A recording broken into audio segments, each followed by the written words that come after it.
இந்த சபையிலே முதலாவதாக தேசிய மக்கள் சக்தி அரசாங்கம் என்பிபி அரசாங்கத்துக்கு என்னுடைய வாழ்த்துக்களை நான் தெரிவிக்க விரும்புகிறேன். என்றால் வரலாற்றிலே முதலாவது முறையாக 159 ஆசனங்களை நீங்கள் எடுத்திருக்கிறீர்கள். என்னுடைய வாழ்த்துக்களை இந்த இடத்தில் நான் தெரிவித்துக் கொள்கிறேன். அதே போலதான் இலங்கை தமிழரசு கட்சியாகிய எங்களுடைய கட்சிக்கும் வடக்கு கிழக்கிலே மக்களுடைய ஆணை மீண்டும் ஒரு முறை கிடைத்திருக்கின்றது. 5 தேர்தல் மாவட்டங்களிலுமே பாராளுமன்ற பிரதிநிதித்துவம் கிடைத்திருக்கு.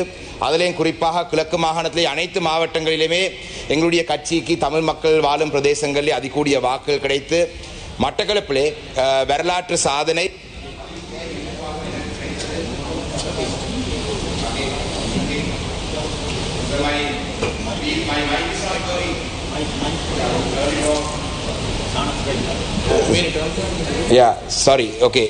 I don't know where I even stopped. This is the third time I'm trying to start my speech. But anyway, மட்டக்களப்பிலேயும் கூட எங்களுடைய மக்கள் ஒரு வரலாற்று சாதனை, எப்படி என்பிபிக்கு நாடு முழுவதும் 159 ஆசனங்கள் கிடைத்ததோ அதே போல மட்டக்களப்பிலே வரலாறுலே இந்த விருப்பு வாக்கு முறையின் கீழே அதிகூடிய விருப்பு வாக்குகள் 65,000க்கு மேற்பட்ட விருப்பு வாக்குகள் எனக்கு தந்து மட்டக்களப்பு மக்களும் நாடு முழுவதும் ஒரு அனுரனுடைய சுனாமி அடிக்கும் பொழுது மட்டக்களப்பு மாவட்டத்தில் மட்டும் அந்த சுனாமியை நின்று பிடித்து நாங்கள் அதிகூடிய வாக்குகளை எடுத்து அதிகூடிய ஆசனங்களை எடுத்திருந்தோம்.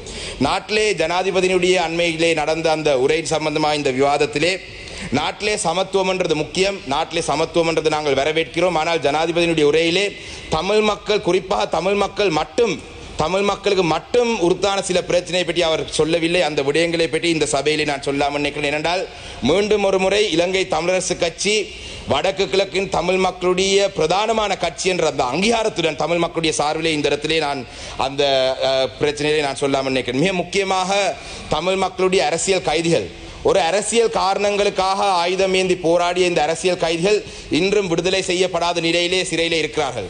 அவர்கள் ஆரம்பத்திலே பயங்கரவாத தடுப்பு சட்டத்தின் கீழே கைது செய்யப்பட்டு இன்று பல்வேறு வழக்கின் கீழே இருக்கிறார்கள். The PTA was used to arrest these political prisoners, and to date these prisoners are rotting in prison. So I would like to urge the government to take immediate action to address this issue. The political prisoners of this country must be released. The government must take action. The National Integration Minister, the Prime Minister have also been very active in the past about the Prevention of Terrorism Act. But this morning, unfortunately, I saw a cartoon. Sri Lanka Insurance Life Medichamp உடன் என்றால் பிடித்த மாதிரி வாழ்க்கையை வாழலாம். Done by Namal Amarasinghe, the PTA, which is for Prevention of Terrorism Act. Today, the cartoonist has projected it saying power to Anura. So we don't want to see these sort of things happening in the public. The PTA was something that even the JVP or the NPP agreed to repeal. The NPP members joined a signature campaign across the island with us to repeal the PTA. But under your government also, this PTA has now been used. So I want to raise this matter because we don't want the government to be attacked on these sort of things. So the Prevention of Terrorism Act has been used. இதிலே கைது செய்யப்பட்ட இந்த அரசியல் கைதிகளுடைய விடுதலை சம்பந்தமாக அரசாங்கம் கூடிய கவனம் எடுக்க வேண்டும். அதே போலதான் காணாமாக்கப்பட்டோருக்கான நீதி, இந்த விசாரணைகள் முன்னெடுக்கப்பட வேண்டும். விசாரணைகள் மட்டுமல்ல, இவங்களுக்கான தண்டனை, குற்றவாளிகள் தண்டிக்கப்பட வேண்டும். நாங்கள் தொடர்ச்சியாக சொல்லி வந்த விடயம் விசாரணைகள் மட்டுமில்லை, உண்மை கண்டறியப்படுவது மட்டுமில்லை, குற்றவாளிகள் தண்டிக்கப்பட வேண்டும். There has to be an accountability mechanism. So the previous government proposed a TRC. I don't know if you all are going to go ahead with it or not. We want to know the government's official position on the accountability project. There the Geneva sessions will come up. The UN Human Rights Council will take this up. But we want to know what the government's position on this matter is. We want accountability. Those who committed crimes against humanity, those who committed crimes against the Tamil people must be punished. We want to know the NPP stand on this matter. These are not issues. I mean, the NPP and the JVP should be accustomed to these issues because you all face similar issues with missing people. So therefore you must be sensitive to this matter. So we want to know what the government's position on these issues are there. Furthermore, there are other issues as well, that the land issues. காணி சம்பந்தமான விடயங்களே கூடுதலான பிரச்சனை தமிழ் மக்களுக்கு இருக்கின்றது. இந்த பிரச்சனை சமத்துவம் என்ற அடிப்படையில் சிங்கள மக்களுக்கு இல்லாத இந்த பிரச்சனை தமிழ் மக்களுக்கு இருக்கின்றது. மிக முக்கியமாக காணி பிரச்சனைகள் சம்பந்தமாக எங்களுடைய மேச்சத்தரையுடன் சம்பந்தப்பட்ட மகாவலி அதிகார சபையினுடைய பிரச்சனை வடக்கு கிழக்கிலே 8 மாவட்டங்களிலும் இருக்கின்றது. மட்டக்களப்பிலே குறிப்பாக மயிலத்தமடு மாதவனை என்ற பிரச்சனை இருக்கின்றது, ஒரு மேச்சத்தரை பிரச்சனை. இதே போலதான் இந்த மகாவலி அதிகார சபையினுடைய பிரச்சனைகள் முல்லைத்தீவாக இருக்கட்டும், வவுனியாவாக இருக்கட்டும், எல்லா மாவட்டங்களிலும் திருவோணமலையிலும் இருக்கின்றது. இந்த பிரச்சனைகள் தொடர்பாக அரசாங்கத்துடைய நிலப்பாடை நாங்கள் அறிய வேண்டும். அதே போலதான் தொல்பொருள் தொல்பொருள் திணைக்களத்தால் இந்த நாட்டிலே சிங்கள மக்களுக்கு எந்த அச்சுறுத்தலும் இல்லை. ஆனால் தமிழ் மக்கள் தொடர்ச்சியாக இந்த தொல்பொருள் சட்டத்தின் கீழே பாதிக்கப்பட்டார். அந்த வகையிலே குருந்தூர் மலையாக இருக்கட்டும், திரியாய் பிரதேசமாக இருக்கட்டும், வெடுக்குநாரி மலையாக இருக்கட்டும், மட்டக்களப்பிலே குசலான மலையாக இருக்கட்டும், இந்த பிரதேசங்களிலே இந்த தொல்பொருள் பிரச்சனை தொடர்பாக அரசாங்கம் தங்களுடைய நிலப்பாடை அறிவிக்க வேண்டும். அதே போல தான் ஃபாரஸ்டினுடைய பிரச்சனை 83ஆம் ஆண்டு வரைவு படத்துக்கு போறதாக கடந்த ஜனாதிபதி சொன்னார்.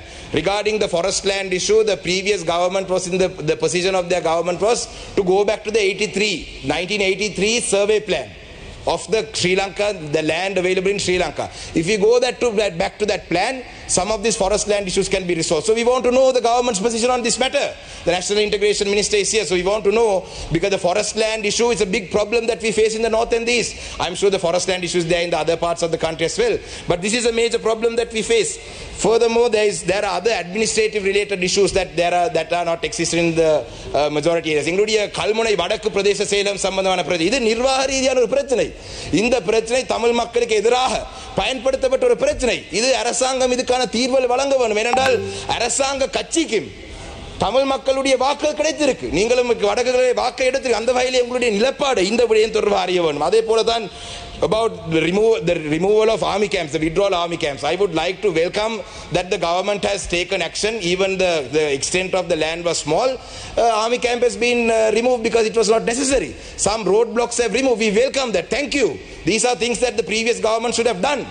You know, some of the temples that were not accessible to the Tamil people, now we can access them. So we thank you. We welcome the good initiatives of the government, but we want you to take further action on these matters. There are many army camps that need to be, because they are occupying state land, they are occupying schools, they are occupying temples. So we want the government to take action, further action. While we welcome what you have already achieved, we want to encourage the government to take further steps, progressive steps towards the right direction.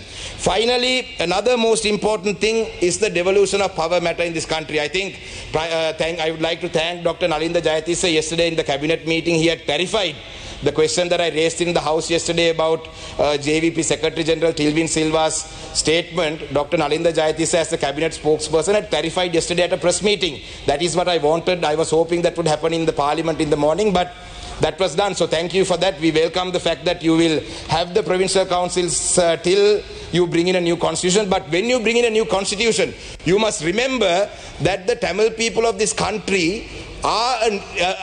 we are a people. So people are entitled to political rights. In the north and the east, the percentage of the Sinhala people have increased by 1,200% in the district of Ampara. Since independence, the percentage of Sinhala people has increased by 1,200% in Ampara. Whereas in the rest of the country, it has only increased by 200%.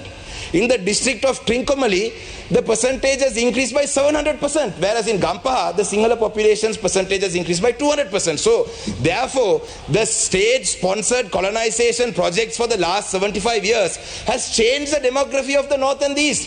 Therefore, now since there are other communities living there, there is no right for any government to say that the Tamil people are not entitled to a political solution in this country. So when you do bring in the future constitution, you must remember that the Tamil people are entitled to equal political power in this country, and devolution of power must be addressed. And if you change the system to not recognize the Tamil people living as a majority in the north and the east based on today's numbers, you will also have to face repercussions that previous governments faced. Shanakyam Rasam Manikyam, you will have to complete your speech within 2 minutes. Thank you, Honorable Speaker. So therefore, I would like to bring this to your attention that when you do, I saw the statement that you are going to take public consultations, but in your election manifesto, you said that you are happy to take forward the constitution making process of 2015 to 19. Dr. Harini Amarasekara was now the present Prime Minister, was part of the committee that recommended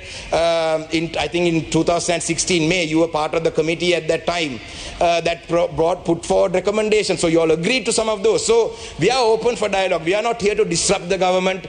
අපි මේ ආණ්ඩුව පෙරලන්නවත් නැත්නම් මේ ආණ්ඩුව විනාශ කරන්නවත් මේ ආණ්ඩුව කඩා කප්පල් කිරීමවත් නෙවෙයි අපේ අරමුණ. අපේ අරමුණ ආණ්ඩුවේ හොඳ දේවල් වලට අපි සහයෝගය දෙනවා. හැබැයි අපේ ගැටලු निराකරණය කිරීමේ කිරීම පිළිබඳව ආණ්ඩුවේ ප්‍රගතශීලී ඉදිරි වැඩ කටයුතු පිළිබඳව අපි ඕනකමින් බලන් ඉන්නවා කියන එකත් කියන්නේ. ඒ වගේම තමයි මේ රට තුළ ප්‍රධාන වශයෙන් කාරණා තුනක් කියන්න ඕනේ. පාස්කු ප්‍රහාරය හා සම්බන්ධව මේ ආණ්ඩුවට විශාල වගකීමක් තියෙනවා. අපි දැක්කා පිල්ලයන්ව ගෙනල්ලා ප්‍රශ්න කරා. එතනින් එහාට අත්අඩංගුවට ගැනීම ඒක ඉතින් පොලිසියේ කාරණයක් අපි කියන්නේ අත්අඩංගුවට ගන්න එක ඕගොල්ලන් කරන්නේ. හැබැයි පාස්කු ප්‍රහාරය හා සම්බන්ධ තව තොරතුරු අපි ළඟ තියෙනවා. මේ පිළිබඳව මම ආරක්ෂක ලේකම්තුමාට දැනුවත් කරලා තියෙනවා. දැන් අපේ ආරක්ෂක ඇමතුමාත් මෙතන ඉන්නවා. අපිට අවස්ථාවක් දෙන්න. අපිටත් අපි ට්‍රිපොලි ප්ලටූන් එක ගැන පාර්ලිමේන්තුව තුළ ගොඩක් දේවල් අපි කරුණු ඉදිරිපත් කර අවස්ථාවක් දෙන්න. අපි මේ කණ්ඩායම් සම්බන්ධ කරලා දෙන්නම්. තව සාක්ෂි ගන්න පුළුවන්. මේක කරන්න. ඒ වගේම තමයි වංචා දූෂණය පිළිබඳව මම හිතන්නේ මඩ කලපේ මට ඡන්ද 65000ක් ඉතිහාසයේ වැඩිම ප්‍රමාණයක් හම්බුනේ NPP එක කිව්වා හා සමාන දේවල් අපිත් කිව්වා. දූෂණය නවත්තන්න, වංචාව නවත්තන්න. ඒ වගේ වංචනික දේවල් පිල්ලයන් සහ ඒ ආණ්ඩුව කරපු කාරණා 32ක් හිටපු අගමැති දිනේෂ් කුණවර්ධනට මම දුන්නා. කිසිම දෙයක් කරේ නැහැ. ඒක නිසා දැන් ඉන්න අගමැතිතුමා හරි දැන් ඉන්න ජනාධිපතිවරයා හරි අපෙන් ඉල්ල ගන්න. පිල්ලයන් කොහෙද ඉඩම් අල්ලගත්තේ? කොහෙද රටේ ඉඩම් දීලා සල්ලි ගත්තේ? අපි ගාව තොරතුරු තියෙනවා. මේව ගැන පරීක්ෂා පවත්වන්න. රටේ ජනතාව මේව දිහා බලාගෙන ඉන්නේ. ඒක නිසා අපි කැමති නෑ මේ ආණ්ඩුවට. මොකද 159ක් වගේ ලොකු මැජොරිටි එකක් තියෙන ආණ්ඩුවක් භාවිතා කරලා අපි මේ රට ඉදිරියට ගෙනියන්න තමයි අපිත් බලන්නේ. එහෙම නැතුව මේ ආණ්ඩු පෙරලා අපිට බලයට එන්න උවමනාවක් නෑ. මොකද අපේ පක්ෂේ කොහොමත් බලයට එන්න පුළුවන් පක්ෂයක් නෙවෙයි. ඒක නිසා අපිත් එක්ක ඉදිරියට වැඩ කරන්න කියලා තමයි අපි මේ ඉල්ලා සිටින්නේ. ඒ වගේම තමයි බාර් පර්මිට් පිළිබඳව. උතුරු පළාතේ ඉන්න മന്ത്രിවරුන්ටත් බාර් පර්මිට් තියනවා කියලා කිව්වා. විග්නේශ්වරන් මන්ත්‍රීතුමා එලිපිට පිළිගත්තා. ඇයි ඒ ලැයිස්තුවේ ඉතුරු ටික තාම දැම්මේ නැත්තේ? අපිට කිව්වා මේ බාර් පර්මිට් ගැන මේ අපිට විස්තර තියෙනවා කියලා කිව්වා. ඒව ගැන පරීක්ෂණ පවත්වන්න. රටේ ජනතාව දැනගන්න ඕනේ බාර් පර්මිට් ගත්ත മന്ത്രിවරු කවුද කියලා.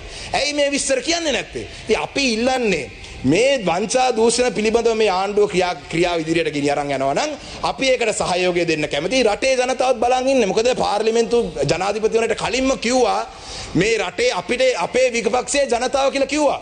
අපිට විපක්ෂයක් හැටියට ජනතාව කියලා. ඉතින් මේ රටේ ජනතාව මේ විපක්ෂයේ බවට පාරට බහින්න කලින් මේව ගැන expedite the process. You all have had a decent amount of time. අවසන් කරනවා කතානායකතුමා.